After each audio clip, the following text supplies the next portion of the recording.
मवियाकडून बंडखोर अपक्ष उमेदवारांना संपर्क साधणं सुरू असल्याची माहिती बाळासाहेब थोरात, जयंत पाटील यांच्या माध्यमातून जे बंडखोर विजयी होऊ शकतात अशा उमेदवारांसोबत फोनवरून चर्चा।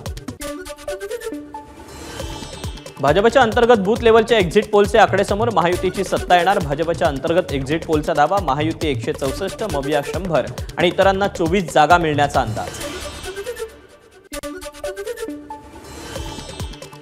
एक्झिट पोल भाजपचं षडयंत्र, राऊतांची टीका। 23 तारखेला निकाल येतील, मवियाला 160हून अधिक जागा मिळतील, संजय राऊतांना विश्वास।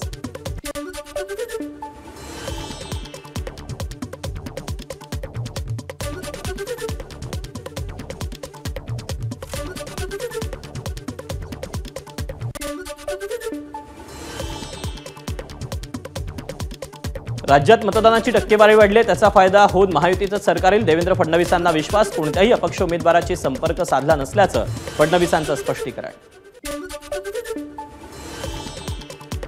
मुख्यमंत्री पदाबाबत अद्याप चर्चा नाही, निकालानंतर तिन्ही पक्ष बसू आणि निर्णय घेऊ, फडणवीसांची मुख्यमंत्री पदावर प्रतिक्रिया। गरज पडल्यास काही अपक्षांना संपर्क साधू, सत्तेच्या जवळ असलेल्या पक्षाला त्यांचे बंडखोर अपक्षात मदत करतात, संजय शिरसाट यांचं वक्तव्य।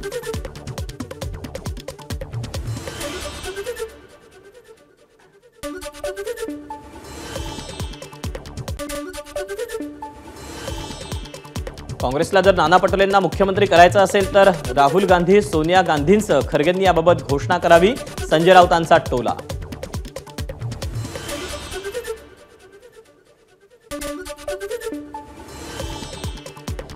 खासदार नारायण राणेंनी घेतली मुख्यमंत्री एकनाथ शिंदेंची भेट, दोघांमध्ये वर्षा या शासकीय निवासस्थानी चर्चा।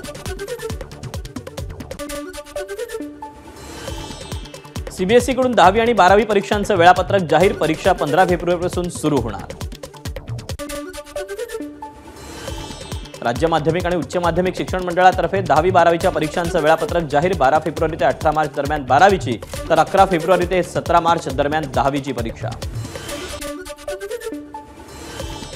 राज्यातल्या अनेक भागात गारठा वाढला, मराठवाडा, उत्तर महाराष्ट्रासह पश्चिम महाराष्ट्रातील तापमानात घट।